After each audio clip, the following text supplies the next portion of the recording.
श्यामपुर में औरतों के लिए सिर्फ एक ही दर्जी की दुकान थी। उसका मालिक राजू बहुत ही बदमाश किस्म का आदमी था। जब उसकी दुकान में कोई औरत या लड़की ग्राहक आती तो वो किसी न किसी बहाने से उन्हें गलत तरीके से छूने की कोशिश करता। अरे क्या भाभी जी, आप जो ये सूट लेकर आई हैं ये तो थोड़ी पुरानी है ना, और आप कह रही हैं कि इसी नाप का सूट बना दो। ऐसे थोड़ी होता है। देखिए, इतने महीनों में आपकी कमर या आपका साइज कुछ तो बड़ा होगा। अगर मैं पुरानी नाप से ही ये वाली सूट बना दूंगा तो फिर फिटिंग सही नहीं होगी ना। अच्छा ठीक है, फिर ले लो ना। महिला के इतना कहने पर ही राजू की आंखों में चमक आ जाती। अपने गले में पड़े इंच टेप से वो नाप लेने लगता है। हाँ भाभी जी, जरा सा सामने आइए। हाँ हाँ हाँ, ठीक है ठीक है, जरा कमर की नाप ले लूं।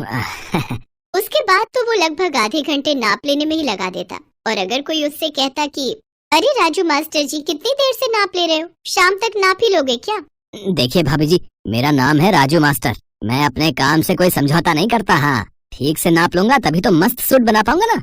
अब उसकी इस बात पर कोई क्या ही उसे बोलता। बहरहाल औरत के जाने के बाद वो उस औरत के ख्याल में खो जाता। और क्या मस्त फिगर थी भाभी जी की।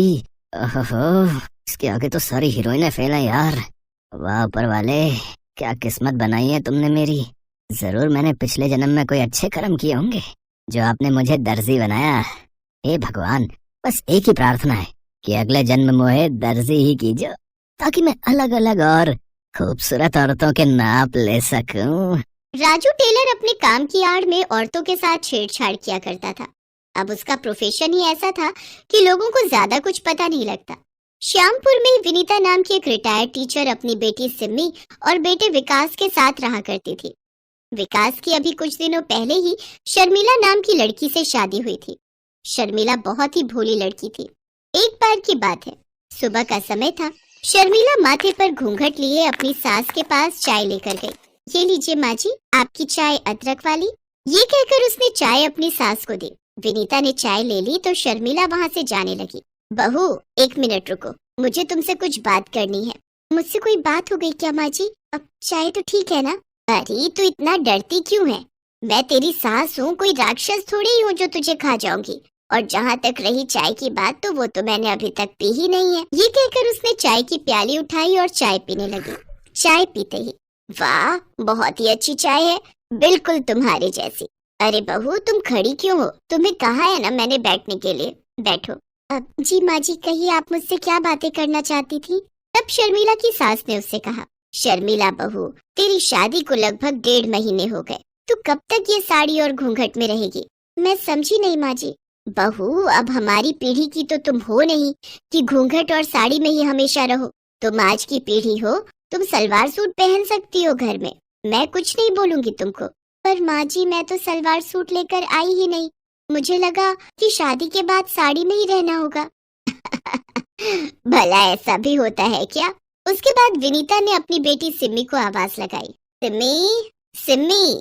सिम्मी उस समय कॉलेज जाने के लिए तैयार हो रही थी। माँ की पुकार सुनकर वो बाहर आई। हाँ मम्मी, क्या कह रही हो? कहीं जा रही हो क्या? क्या मम्मी, इस समय मैं कॉलेज जाती हूँ ना।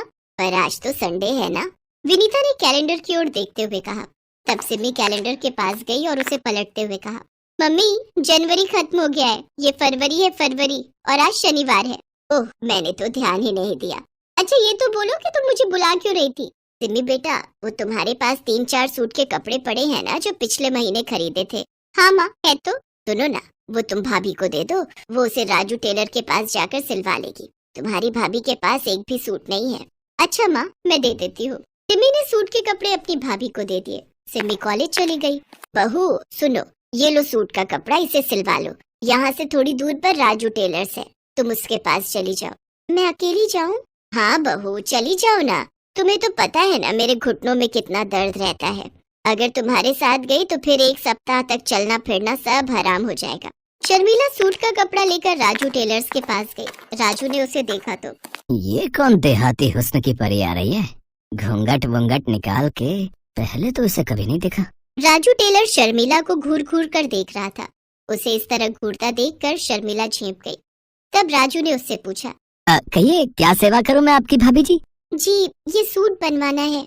हाँ हाँ, बना देंगे बना देंगे। वैसे कैसा बनवाना है, पटियाला या नॉर्मल? पटियाला। अरे पटियाला नहीं पता आपको? आजकल वो स्टाइल बहुत चलता है। मैं तो एक्सपर्ट हूँ पटियाला का, मेरे पास दूर दूर से लोग आते हैं पटियाला सूट सिलवाने।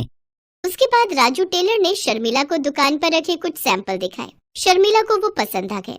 हाँ जी सही है, ऐसा ही बना दो मेरा।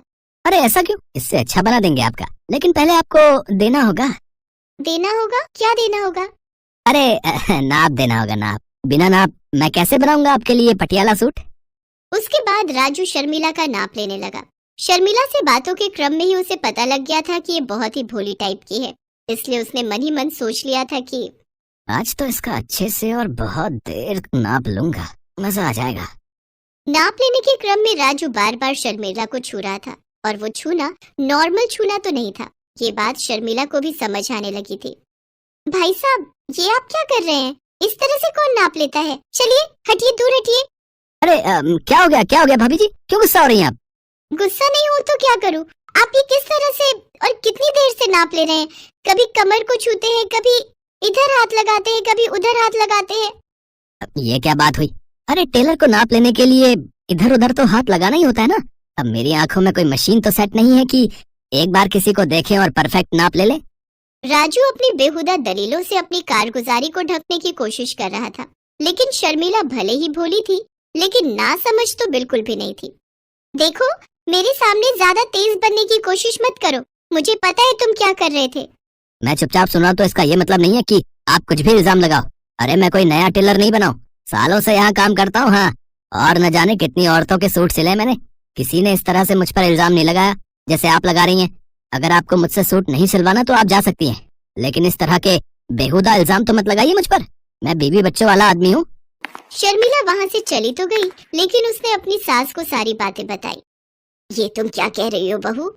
हाँ माँ जी, वो बहुत ही बदमाश दर्जी है, उसने नाप लेने की आड़ में मेरे साथ बदतमीजी की। माँ जी, मुझे तो वो शक्ल से ही बदमाश लगता है। अच्छा सुनो, सिम्मी को आने दो, फिर चलते हैं तीनों मिलकर उस बदमाश दर्जी की दुकान पर। सिम्मी के आने के बाद तीनों ने मिलकर एक प्लान बनाया। इस बार सिम्मी उस दर्जी की दुकान पर गई और सूट सिलवाने की बात कही। अपनी आदत से मजबूर राजू टेलर बेशर्मी के साथ सिम्मी की नाप लेने लगा, लेकिन इस बार उसकी सारी हरकत दूर छिपी उसकी भाभी ने रिकॉर्ड कर ली। फिर उन्होंने पुलिस को फोन कर वहां बुला लिया। थोड़ी देर में पुलिस वहां पहुंच गई। पुलिस को देखकर राजू टेलर के चेहरे का रंग उड़ गया। क्यों रे, तू ही है ना राजू टेलर? जी मैडम, मैं ही हूँ। कोई बात हो गई है क्या? उसके इस बात पर इंस्पेक्टर शशिकला ने उसे एक जोरदार तमाचा मारा और विनीता और शर्मिला द्वारा रिकॉर्ड किया वीडियो दिखाया। बेशर्म, यही करता है तू दुकान में अपनी? औरतों को क्या समझ रखा है तूने? चल तू थाने चल, इतने डंडे तुझे मारूंगी, इतने डंडे तुझे मारूंगी कि तेरी सारी बेशर्मी निकल जाएगी। इंस्पेक्टर शशिकला ने राजू टेलर को जेल भेज दिया। उस पर मुकदमा चला और उसे 5 साल की सजा हुई। विनीता की बहू शर्मिला भले ही भोली थी, लेकिन उसने गलत के खिलाफ आवाज उठाई। वो चुप नहीं रही। दोस्तों, आप सभी भी गलत के खिलाफ आवाज उठाइए, गलत से लड़िए, चुप नहीं बैठिए।